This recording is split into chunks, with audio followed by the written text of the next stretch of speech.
Well, at 7:55 this morning, we actually put the vessel in the water, which is sort of the end of a 3-year journey.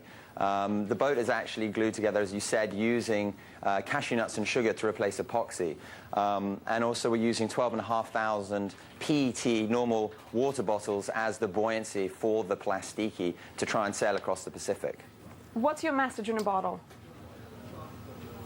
I think the simple message is, we're moving from an era of abundance in regard to our resources to an era of scarcity. So we have to really start to rethink waste as a resource and how we use our materials, what we're using them for, and more importantly, how we dispose of them. So after seeing a report that UNEP had put out back in 2006 about the accumulation of plastics in our ocean, I decided we had to start to understand the material and convert it into a solution. And I think that's exactly what happened today as we actually showcase something on the ground. Here are some solutions to the problems that we're seeing.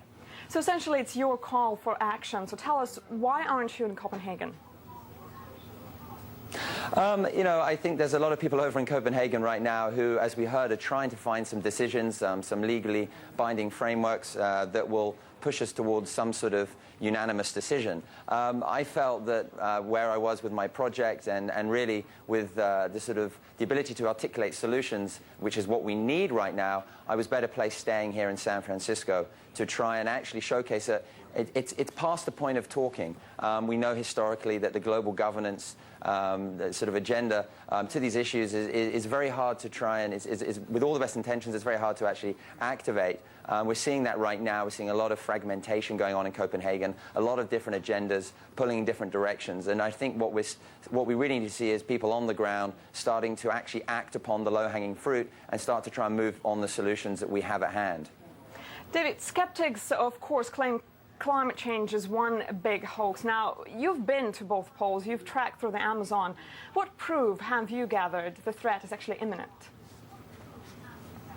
I think what's really important is that we've seemed to have narrowed our environmental issues just to carbon and to energy. And really what's far more important is actually looking at what I call our human fingerprints, the destruction of our marine fisheries, the destruction of our rainforest, the plastic that I'm seeing in the ocean. These are undeniable human impacts that we're having. So pollution is one thing that we need to focus on. And myself sitting in the North Pole up in April, one of the most inhospitable places in the world, and really only seeing temperatures of -1 or 0 degrees and sweating in my tent at the North Pole makes it very clear to me that we have to do something.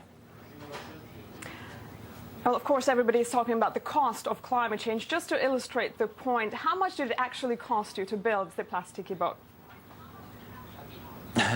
It's more than I'd like, but less than it could be, I guess. And I think that's a very important point, is that at this point in time, it's about adaptation. We have to start spending money, fast on the solutions that we have in hand to try and help these countries which are already seeing the effects of climate change today and seeing the effects of our consumption, basically.